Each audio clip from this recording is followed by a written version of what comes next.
Hi everyone, welcome to episode 3 of Club Down's Downtime. This week we're talking to the girls from the Down Camogie team. I hope you all enjoy it and keep staying safe. Till the next time, take care, good luck.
Listen, we'll start with the recent fundraiser that you all took part in.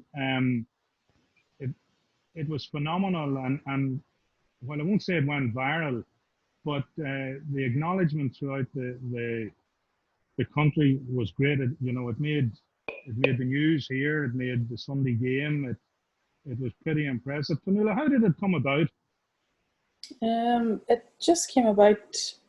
We were probably one of the first teams to actually do something, which was good because there's been so many since. But Derek had an idea of just trying to keep the group together, trying to get us to do something, and he came up with an idea. I don't know where he got the 5,000 kilometres out of. He just run 5,000 kilometres as a collective group in 40 days, and then everybody sort of just tipped away on their own and got it done.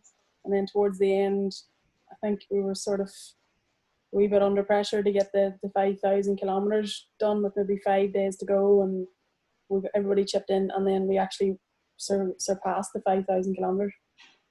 Yeah, very good. Alana, you work in the health sector. What's it been like for you and your colleagues and peers since March?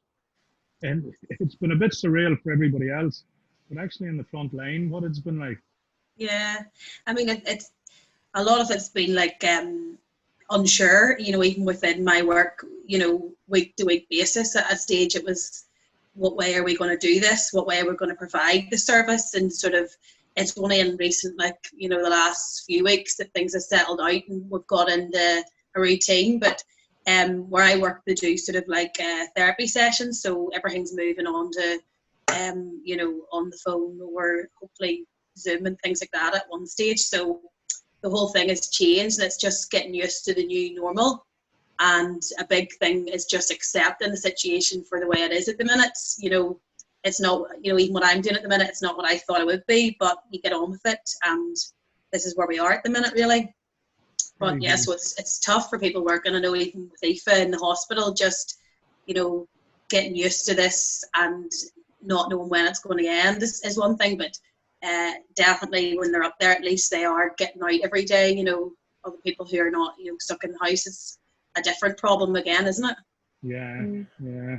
And Sir Louise, has it helped, or did it help keep the group in contact with one another? Because I can imagine with so many players and coming from so many different backgrounds and over the different parts of not only the county but the country, everybody might have just drifted apart. Did it help keep the group in contact? Okay, definitely. Everybody was brilliant, even just at reporting in what they'd done, or if they hadn't done something. And it just it was a way, and as much, I think everybody probably, they hated it at one stage, but it was something that we were all in it together, and it had to be done. So it was just one of those things where you knew everybody was in the same boat. And towards the end, as Vanilla said, we probably were a wee bit under pressure, and then even the management stepping in and contributing, whether it was walking or running or whatever. It was definitely it was sort of a buzz about it too. Like, it was brilliant to see, and once then you hear the good things that came out of it. It was well worthwhile. Like, and it was good then to keep everybody in contact for those 8 weeks or whatever it was. Very good. Paula, on a poignant note, you also carried out a fundraiser in memory of your niece Clodagh. Would you like to tell us a wee bit about that? Yeah, well, it was just a last minute random blood rush to the head, Ross, as you know, happens to me a lot. And it's sort of, I thought of it the Thursday, just to help maybe Darren and Carl out.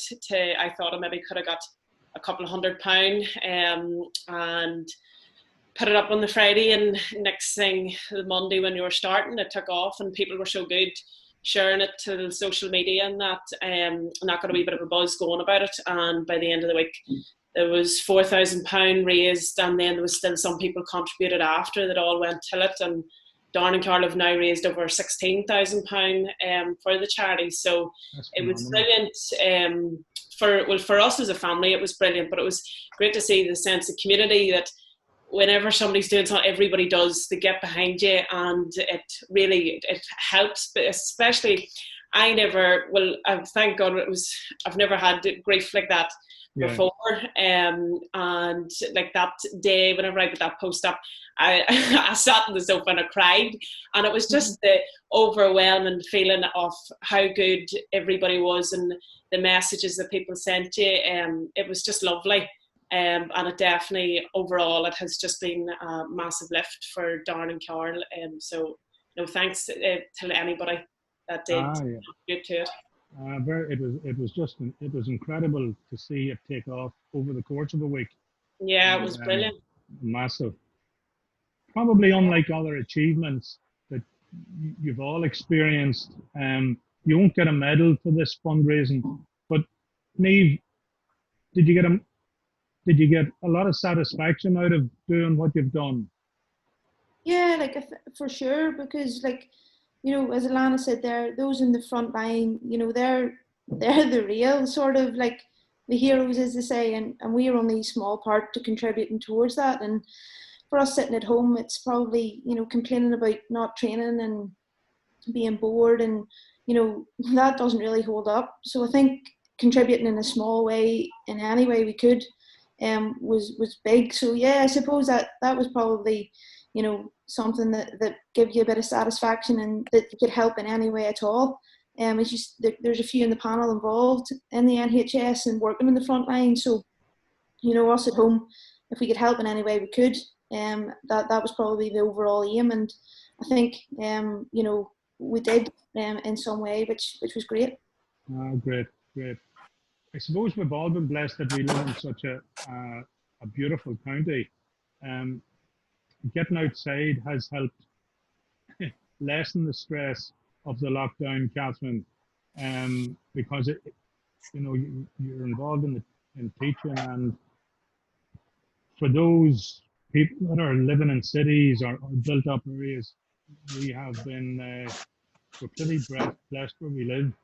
Yeah, I mean, sort of coming from the PE education background, and sort of looking at the fact that whenever I step out my front door, I've fresh air, countryside, I can go as many miles as I want, and the majority of us are like that. I mean, the ones in Hilltown and Leitrim, your mountains and forests, etc. around you, and ourselves over in the Ards Peninsula, the water that you can run along or cycle along, and the views that we have is just unbelievable. And it's hard to imagine if we had been going through this and had to have basically stayed indoors all day, or, you know, in particular when we had such good weather, the fact that we were able to get outside and be active and you know, mentally it helped us get through basically the sort of lockdown period that we had. Amy, you probably know every nook and cranny of the Dramara Hills and Slieve Croob by now, do you? You ventured a couple of runs up there. I could lie and tell you know every one of them tracks and trails. I was a bit like Sarah Louise. I didn't really enjoy the running aspect of it. Not really my forte, but you know, it was good to get out and, you know, get it done. But I stuck to the usual that most of my time, and yeah, around the park was enough for me. So you cut the time in half then. Yeah, exactly. Alana, you guys on the shore of Langford Lough had a few international visitors. Did you get down to see the whales? No, I didn't. I've seen loads of videos and stuff, but by all accounts, you wouldn't look at, you know, there's a load of cars and everybody was out in the shore. Neve will probably know better than me anyway, but it's just class that they were even there. Like, do you know what I mean? When you know, with all this that's happening and, you know, these wee changes in the environment and stuff, the fact that they were in Langford Lough outside Portaferry is mad, like, do you know. There's a few sharks in Portaferry anyway, isn't there? Well, here, you said it, not me. Most of the people in Clonduff here probably, we did a lot of walking, and are continuing to do a lot of walking, but where we live, Sarah Louise, has been, it's been some release. Yeah, like it was probably a shame to say that you didn't appreciate, or not that you didn't appreciate, but you just didn't make the most of where you live until now. And getting out on the different routes, you know, obviously the down by Johnson's and the different routes that way. It's just unbelievable. Like we were up today, actually went on a hike to Binion, and you know, whenever you're sort of halfway up and you see, like, it wouldn't even compare to some places that you've been around the world. Like it's just it's class, and you just probably didn't use it enough. But now that's one benefit of the lockdown, I suppose, is that you're able to make the most of your time and, you know, get round the different walks and the tracks and stuff, because it's class. Like. And would the tracks now be good enough for taking a team training on? No, never. Michael Conlon was up today doing his training. Yeah. Oh yeah, you met. So funny Tash, but so. We beat him though. We beat him on the way up. Yeah, we did. He's slacking. He needs to do Pilates with Paula. He actually sent out, I was looking there on his Twitter to see what he mentioned it, and he asked somebody, does anybody know the girl that gives out the business cards? Not enough Binions still there. Better ask you a bit about Camogie, and with Club Camogie has always been pretty competitive in Down, and as a result, over the past 15 or 20 years, Down have visited Croke Park a couple of times. But you must all be pleasantly surprised at the journey you've been on over the last 3 years. It's not unreasonable to say, from nearly folding 3 years ago, or not being able to field 3 years ago, to a situation now where we have 2 senior teams. Is there any standout moment, Fionnuala, in 3 years ago that you said here's the turnaround? Probably the first year was a bit funny, because there was no plan at the start of the first year, and then we went on. Players. No players. I think I went to play in Westmeath. I think Neve was there. Amy, were you there as well? Maybe? No, I wasn't there. No. Martina was playing them. Martina was playing corner. One of our managers were playing corner forward, and I hadn't played for Down in about 3 years. Like, and I went back because the Clonduff man had asked me, And I think the turning point that year was we'd sort of drifted along, and then the next thing you know, we won an Ulster Championship. And we knew, I remember, I think I was texting Neve before it, and I was saying, like, we have some team here on paper, and you know, sometimes it's quality instead of quantity, because when you have such a good core group that are pushing people on, you don't have the time then for people not making an effort or being half-hearted about it. So we won the Ulster Championship, and then we went and we played the All-Ireland series. Again, it was probably a bit up and down, but the turning point probably came whenever we got a lifeline against Cork. Cork hammered us in Uri, and we weren't at the races at all, and I think we had a good chat after it.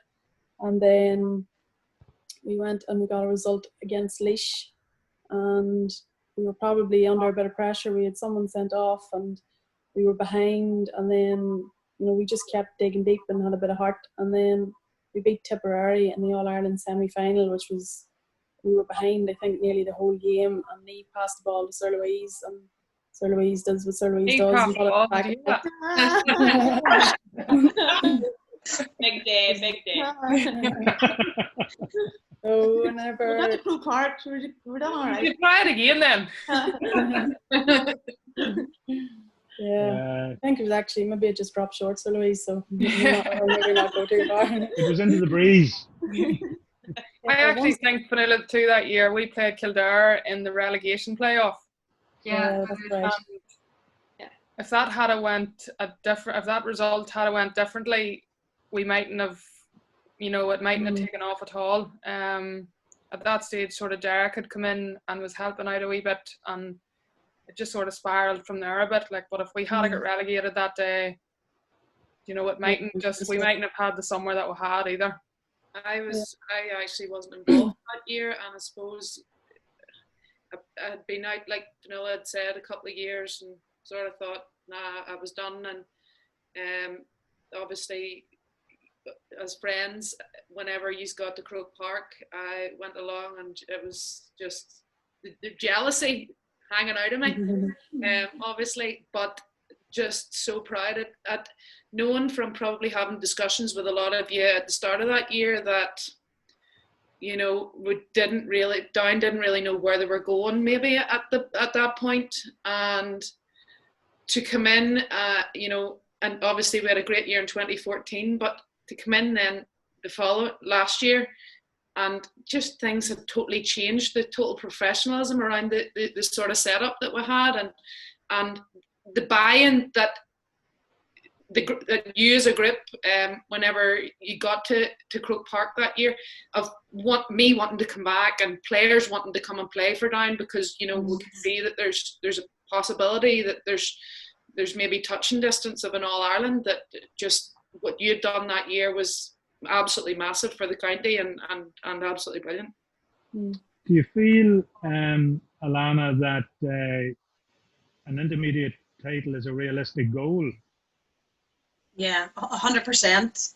And I think that, you know, the year we're talking about, was that 2018, was it? Yeah. Where things started to change for us. But, you know, there's something to be said then. There was no expectations.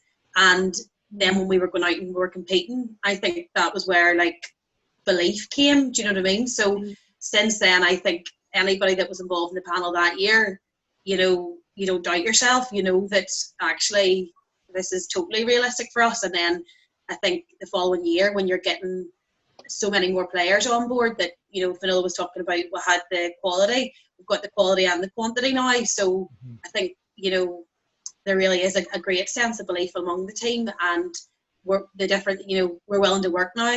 You know, there might be a gap, but we're willing to do whatever it takes to close that. So I think when you've a group of people who are all, as Catherine says, buying into that, you can really do something. So it's a big shame this year that we were stopping our tracks, because, you know, everybody was working so hard, but that you know, that work rate's going to go somewhere. We're not, you know, it's still in us. So hopefully, you know, we can build on that. And Catherine, the return to senior camogie after such a long time, like we're talking decades, for Down, what would that mean for the county. I thought you were just talking about that. No, actually. No, the slagging hasn't started yet. But the return to senior camogie, or as a senior team, to compete against Kilkenny, Galway, Waterford, Tipperary, Cork, it would be, from a supporter's point of view, it would be phenomenal. If you win an intermediate title, that is the next step.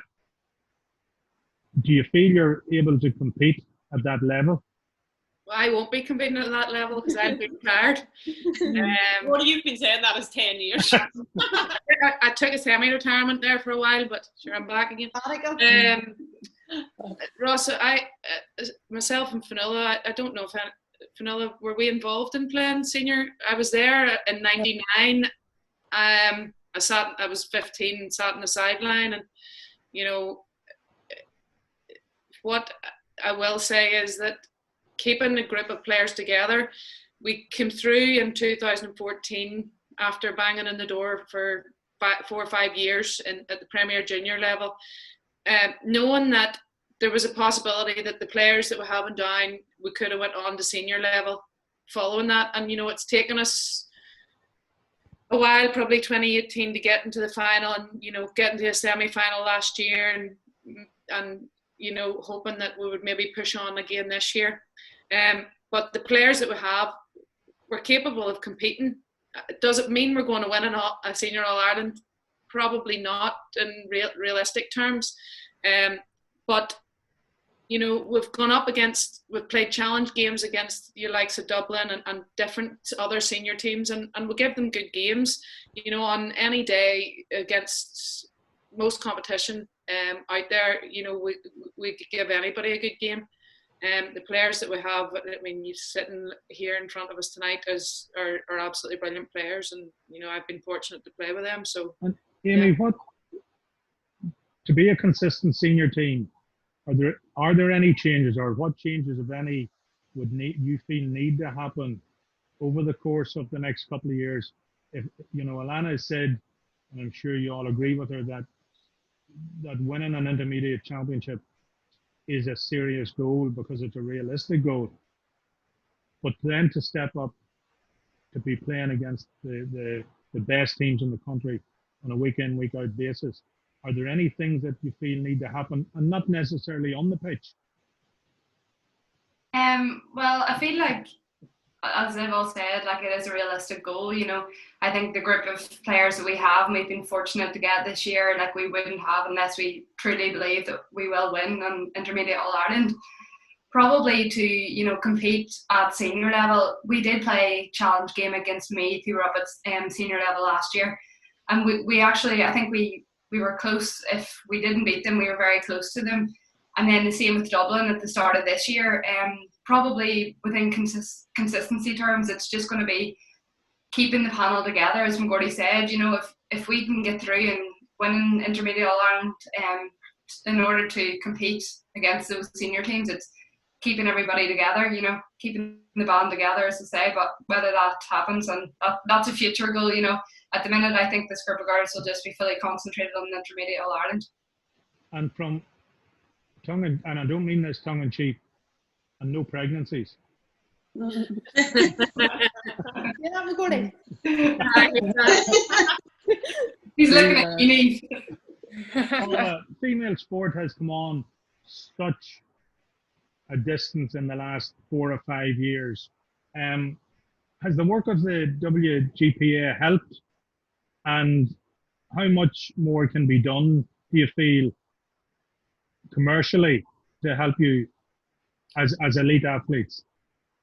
I think the work behind the scenes that the WGPA is doing is fantastic. The funding and things that they're getting available now for players, like 5 years ago, you never would have heard tell of any of it. Now girls can get free money. But they can go and do like Sarah Louise is like doing a master's there, and they help her with that.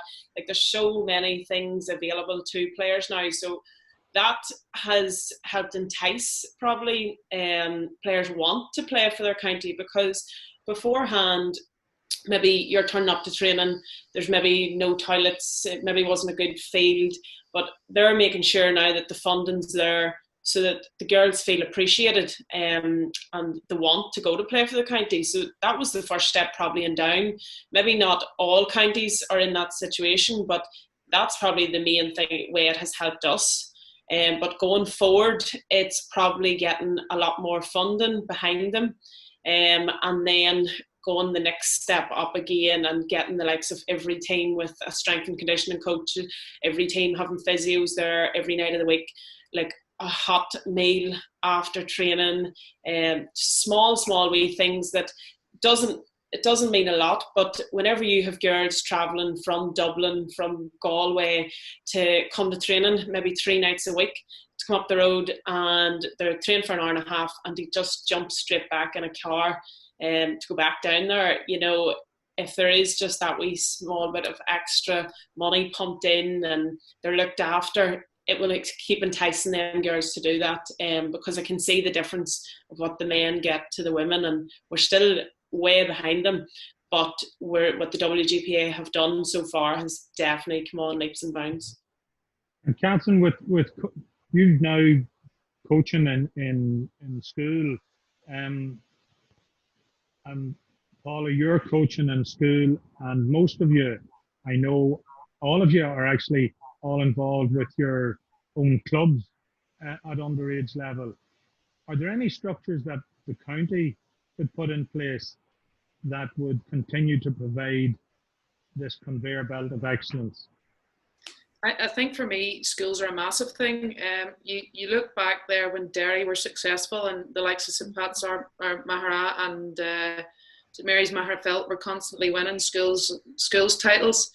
And now you sort of look, you've got the likes of Cross and Passion in Ballycastle, and you can see quite a few of them edging into the Antrim teams, and I've seen a massive improvement in Antrim over the past 2 or 3 years. But I must admit, there's an awful lot of work has gone into the schools in Down. I know, Paula, you were with Assumption, and the previous year you were with Sacred Heart Newry, myself in Knock, Our Ladies Newry. All these schools have got themselves to semi-finals, finals of Ulster, you know, even Sacred Heart Newry in an All-Ireland series this year.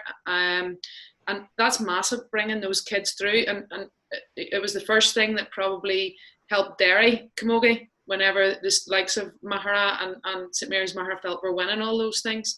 And for me, the school set up, and maybe Down having a wee bit more involvement in, there used to be a Down championship. We sort of run it within the Down schools, but it might be something to sort of take to the Down County Board and maybe see if they could get involved in that too. But the school setups that have been great. You obviously, Paula, you're in Assumption, and the likes of Cathy Mulholland and a lot of ex-county players from the county are sort of teaching in and around the schools now, which has been a great benefit.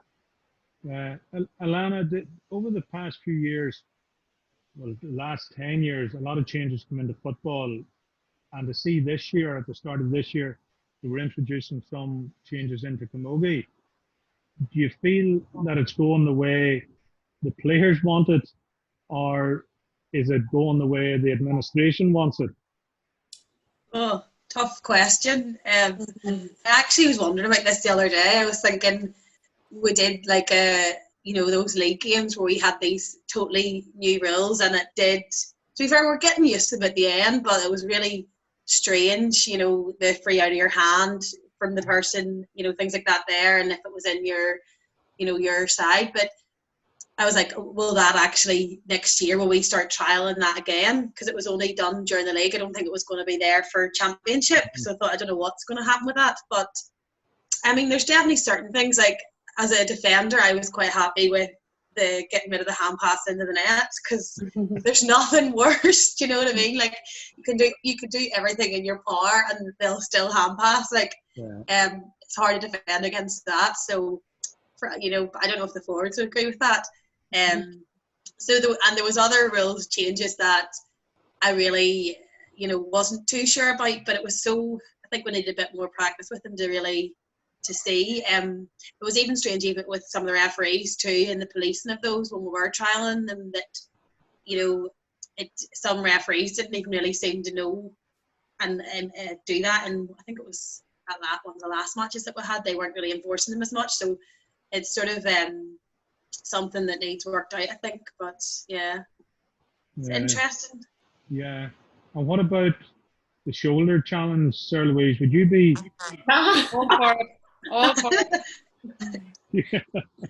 Yeah, more no more physicality. I think if you're over a certain height as well, you should still be allowed to get frees. Should be I think that should be introduced too. I agree with that one. I've heard that one as well, actually. Vanilla, you not stand there going, You ran into me. Big shoulders. Yeah.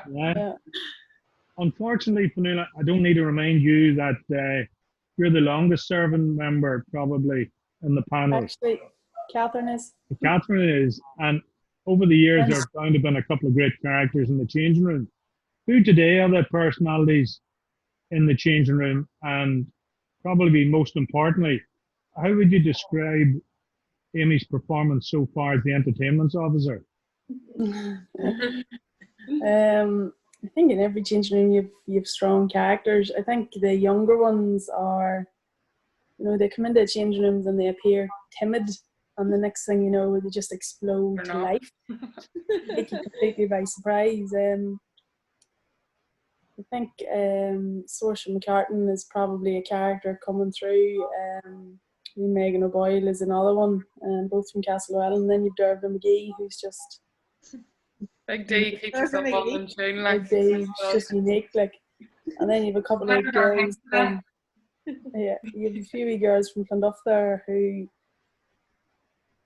I just can't explain them at all. Like, they appear to be these intelligent young girls, and then I don't know if they're just spending too much time listening to Paula or what goes on, but just have no common sense whatsoever.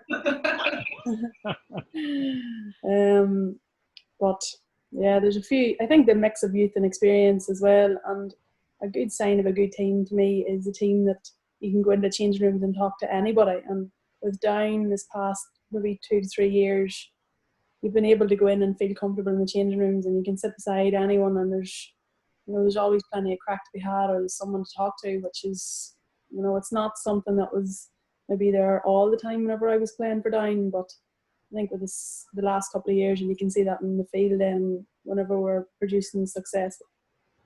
There's no doubt that over the last few years, regardless of the rivalries within a club situation, because even when I was playing football, there was half a dozen teams that could win a county championship, and you would have cut the shite out of one another. But when you got it fixed within the confines of a county championship, the potential is absolutely huge. And even watching Down over the last couple of years, you can see that. And talking about football, I've seen at first hand what used to go into a kit bag in a football changing room and what goes in the last 12 or 18 months.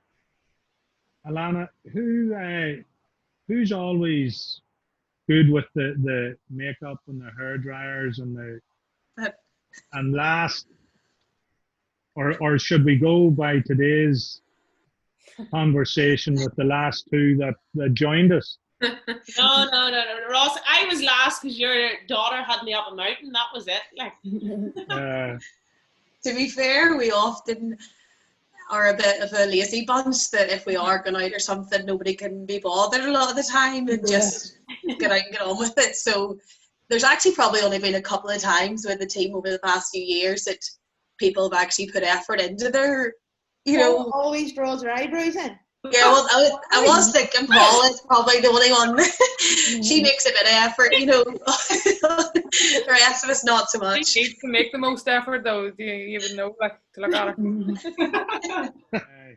Neve, is there any truth in the rumor that you're swapping the blue and gold for the maroon? Absolutely not. More chance of me maybe in, I don't know. Clondalf colours. I was going to say black and amber, but maybe that's a stretch too far. No, absolutely not. If you have family ties there, Neve, you would be all right saying that. No. Next question. Because it sort of coincided with you coming home from Galway and the wee boy coming down from Cushendall. Next question, Ross. She hasn't even got offered a job here yet. She only moved up because she was missing Big Dom. Next question. Yeah, next question. I don't know whether you saw last week's Sunday game with the interview with Ciara McGeehan. And she never fails in any interview that I ever see with her. She never fails to mention Camogie and the influence it has had on her journey. Now I know, Neve, you would know her well, and Catherine and Alana, but she's a remarkable sports person. You would all agree and testify that the GA has had a massive influence on all of you, both on and off the pitch. Yeah. Definitely. I think even in work or even, in life in general, like life doesn't be easy sometimes, but sport teaches you so much. Like a lot of whenever I'm, managing people in work and a situation. You get to the age there, Fionnuala, that you're sewing. No, I'm actually playing with these headphones.